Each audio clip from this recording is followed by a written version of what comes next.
ठीक है, तो गाइस स्टार्ट करते हैं अपना। TVM से हमें शुरू करना था तो हम वही करेंगे। मैंने वॉइस रिकॉर्डिंग और ये सारा चीज़ कर दिया है। ठीक है, तो TVM पे स्टार्ट करते हैं। तो टाइम वैल्यू ऑफ मनी, ठीक है, इरेजर सेलेक्टेड है यार, 2 मिनट दे दो मुझे। हाँ, भूल जाती हूँ 2-2 मिनट पे। टाइम वैल्यू ऑफ मनी क्या कहता है? देखो, पहले तो ये मोस्ट इंपॉर्टेंट कॉन्सेप्ट है जो आपको पढ़ के जाना ही जाना है पेपर में। इसके बिना आपको नहीं जाना पेपर में, ठीक है। आपको मैंने उस टाइम पे भी बताया था जब हम सिलेबस डिस्कस कर रहे थे, और अभी भी मैं यही बोलूँगी। TVM कहा जाता है टाइम वैल्यू ऑफ मनी को, ठीक है। इसको शॉर्ट फॉर्म में TVM कहा जाता है। तो ये एक चीज़ हो गई। अब बोल रहे हैं TVM is the concept that the money you have in your pocket today is worth more than the same amount would be if you received it in the future. मान लो 100 रुपये अभी आपके पास है और 100 रुपये यही आपको 10 साल बाद मिलते हैं। मतलब करेंटली 100 रुपये मिला करंट ईयर में, और 10 ईयर्स बाद भी 100 रुपये मिला।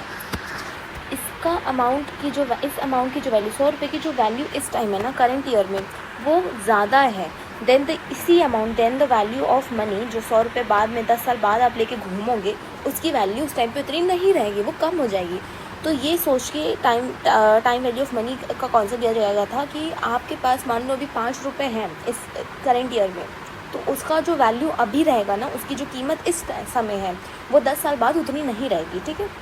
मेरी इस दादी एक बताती थी बात कि जो वो साड़ी लाई थी एक बार, मतलब उन्होंने साड़ी इस पहनी थी, तो पूछा मैंने, तो अपने मन से उन्होंने मुझे बताया कि ये 5 रुपये की साड़ी है। तो मेरे को तब तो बिलीव ही नहीं हुआ कि मैं 5 रुपये, यार 5 रुपये का तो हमारे दिमाग में क्या आता है कि टॉफ़ी मिल जाएगी, 5 रुपये में टॉफ़ी मिलती है भाई इस टाइम पे तो, ठीक है। अब उन्होंने जब बोला ना कि 5 रुपये की साड़ी, तो मेरे को फिर बाद में हिट हुई चीज़ कि पापा ने जब मुझे समझाया कि उस टाइम पे 5 रुपये की वैल्यू कई ज़्यादा हुआ करती थी तब, और अब 500 भी दे देना आदमी तो ऐसा लगता है कि ये कम है ना। 1000 रुपये, मतलब कोई रिश्तेदार भी आते हैं तो वो 1000 रुपये 500 रुपये ऐसे दे के जाते हैं। तो इस टाइम पे पता चल जाता है कि यार टाइम वैल्यू ऑफ मनी कितना मतलब चेंज होता है एक वैल्यू ऑफ मनी का, ठीक है। मनी की जो वैल्यू ना कितने ड्रास्टिकली चेंज हो रही है, तो यही बोल रहा है इसमें, इसका कॉन्सेप्ट यही है। अब हमने एग्जाम्पल देख लिया, मतलब लाइव एग्जाम्पल आप ये से रिलेट करोगे ना, पेपर में भी लिखोगे तो एग्जामिनर भी आपको उसका पॉइंट्स अच्छे से देता है कि हाँ भाई इसको कॉन्सेप्ट जो है वो क्लियर है।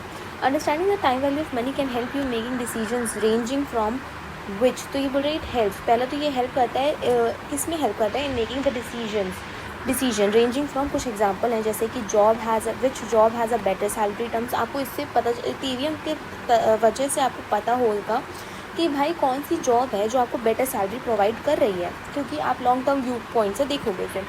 What's good rate of a loan और investments you are considering has a good work potential. तो ये सारे कुछ एग्जांपल हैं कि कहाँ यूज़फुल होता है TVM का, TVM कहाँ यूज़फुल है, इसकी ज़रूरत कहाँ है, तो ये सारी चीज़ें आप वहाँ लिखोगे। अब आता है बोल रहे हैं आप कुछ पॉइंट्स में, the TVM the time value of money means the sum of money is worth more than the same sum of money in the future, जो हमने ऊपर पढ़ ही लिया। The principle of the time value of money means that it grows only through investing. इसका principle ये कहता है कि भाई प्रिंसिपल, ठीक है, इसका प्रिंसिपल ये कहता है कि जो TVM है वो सिर्फ तभी ग्रो करता है ओनली थ्रू इन्वेस्टिंग। कैसे ग्रो करता है भाई? इन्वेस्टिंग से ग्रो करता है। So delayed investment is lost opportunity. तो अगर आपने डिले किया इन्वेस्टिंग में तो आपने एक अपॉर्चुनिटी लूज़ कर दी, ठीक है। अब आता है the formula of computing the time value of money. Consider the formula की बात कर रहे हैं। Consider the amount of money its future value, the amount it can earn that and the time frame. तो हमने ये देखना है कि भाई वो क्या अर्न कर सकता है, और द टाइम फ्रेम मतलब period. For saving account the number of compounding period is important determinant as well. और सेविंग अकाउंट की जब हम बात करते हैं तो number of compounding period is important determinant, तो ये आपको पता होना चाहिए। Inflation has a negative impact. Inflation has a negative impact on the time value of money because your purchasing power decreases. अच्छा, इन्फ्लेशन मतलब आपको देखो पता ही होगा कि जब जो परचेजिंग पावर जो अमाउंट होता है ना, वो गुड्स एंड सर्विसेज का जो प्राइस होता है, गुड्स एंड सर्विसेज का, वो राइज हो जाता है, और लोगों की परचेजिंग पावर जो होती है वो डिक्रीज़ हो जाती है, तो ये होता है इन्फ्लेशन। तो आप इसे भी एक्सप्लेन कर दोगे तो अच्छा ही है। तो इन्फ्लेशन का नेगेटिव इम्पैक्ट होता है TVM पे, क्योंकि परचेजिंग पावर डिक्रीज़ हो जाती है, प्राइस हो जाते हैं बढ़ जाते हैं, प्राइस राइज हो जाता है, और डिक्रीज़ हो जाता है क्या? Purchasing power. क्योंकि जैसे जैसे गुड्स एंड सर्विसेज के प्राइस बढ़ रहे हैं तो लोग खरीदना उतना ही, उनकी परचेजिंग पावर लिमिटेड हो जाएगी ना, कि वो नहीं खरीद सकते। Here is the basic formula for calculating TVM, अब ये कुछ फॉर्मूला डिस्कस किया गया है, इनका एक फॉर्मूला होता है टू फाइंड TVM। तो अब ये दिया है TVM का फॉर्मूला, इसमें PV लिखा है, तो ये क्या है, PV is the present value of money. तो इस टाइम पे करेंट ईयर में आपकी जो प्रेजेंट वैल्यू है मनी की वो आप लिखोगे, यार ब्रैकेट रेट हो गई यहाँ पे। फिर बोल रहे मल्टीप्लाई में 1 है, ये तो इतना ही रहेगा। और आई की बात करिए, आई इज़ इंटरेस्ट रेट, ठीक है, आई को है इंटरेस्ट रेट है ये। और other return that could be earn, और वो रिटर्न जो कि अर्न होगा, any other return which is earn, और या फिर इंटरेस्ट रेट। तो ये आई डिनोट करता है आई से। T is the number of years to take into consideration.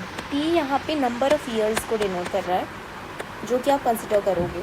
N is the number of compounding period interest per year, तो यहाँ पे एन, ये दोनों, ठीक है। द TVM, अब यहाँ मेरे हिसाब से TVM यहाँ पे ख़त्म होता है with the statement of the term value of money is important concept, ठीक है, ये इंपॉर्टेंट कॉन्सेप्ट है, आपको ये याद रखना है कि ये TVM एक इम्पॉर्टेंट कॉन्सेप्ट है। क्यों इम्पॉर्टेंट है? To understand for personal finance, ठीक है, to understand for personal finance, to understanding the personal finance, इसलिए इंपॉर्टेंट है, इंपॉर्टेंट कॉन्सेप्ट है। और क्यों इंपॉर्टेंट है? For understanding the personal finance. It can help, अब हेल्प भी करता है, क्यों हेल्प करता है? यू डिसाइड कि इसलिए हेल्प करता है that how much to budget, evaluate job offer, figure out the loan is good deal and help you save for the future. तो ये हेल्प करता है इन सारे फैक्टर्स पे कि कौन सा जॉब बेटर है, कौन सा कौन सा अच्छा लोन है, कौन सा इंटरेस्ट रेट अच्छा दे रहा है, क्या बजट होना चाहिए, और help you to save for the future, और उस हिसाब से सेविंग्स करवाता है और इन्वेस्टमेंट भी। तो ये सारी चीज़ें। फिर बोलते हैं TVM showcase why your money loses value over time because of inflation. और TVM ये भी बताता है कि आपका जो मनी इन हैंड है वो क्यों वैल्यू लूज़ करता है ड्यू टू इन्फ्लेशन। ओके, इसी के साथ TVM कंप्लीट हो जाता है, और ये बहुत छोटा, बहुत इजी और बहुत इंपॉर्टेंट टॉपिक है। तो या that's it, thank you for watching and I hope आप लोग को समझ आ रहा होगा। एंड फॉर मोर वीडियोज़ आप इसे सब्सक्राइब कर लो चैनल को, जिससे कि आपके पास बाकी वीडियोज़ भी रेगुलर आती रहे और आपको उसको ढूंढने की ज़रूरत ना पड़े।